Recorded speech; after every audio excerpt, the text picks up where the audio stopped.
If you needed transport services in the past, you'd easily go to where lorries and pickups are parked and get these services. Better still, if you directly knew someone who owns a lorry, then life would be easy as the service was a phone call away. Today, however, these services are available online as technology continues to disrupt different sectors of the economy. In Kenya itself, we've realized that most of the businesses that came under an ICT platform were hailing platforms that would move people like Uber and Bolt, because they are actually concentrated in Nairobi, and the platform was really serving its need. But what about these people who actually are in the business of transporting items like farm produce, hardware stuff? People would also want to move houses from one place to the other. How would they easily get access to this transportation? So the only way they could do it, either to have a referral, somebody to give them numbers to call for transporters, or go to a yard where these transporters go every day to hang out so that they could get business. As they are there, they have people who come around as a walk. People who just walk into those yards and now start engaging them. So, just how does the e-logistics application work?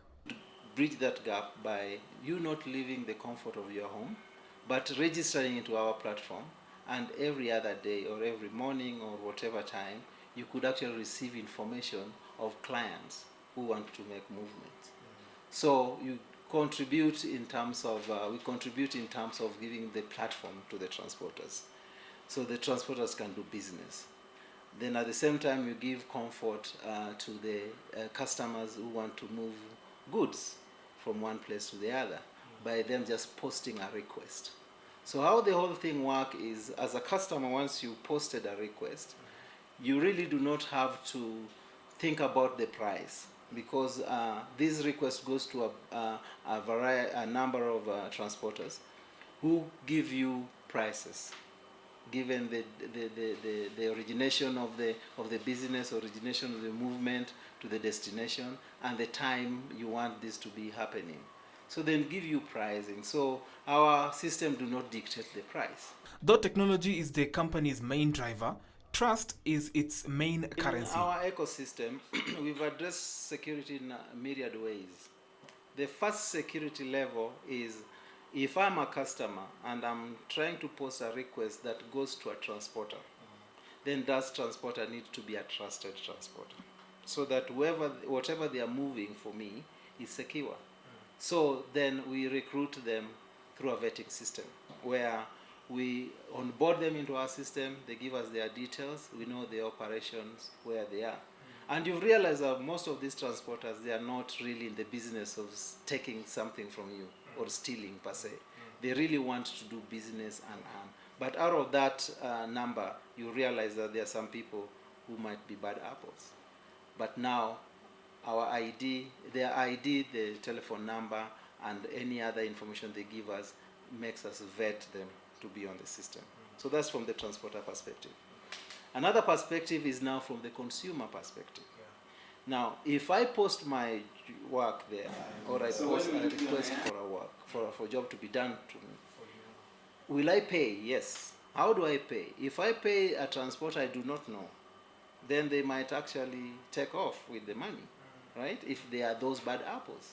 So we have a security level where you pay onto an escrow account that we just send a notification to the transporter that you've been picked to do transportation.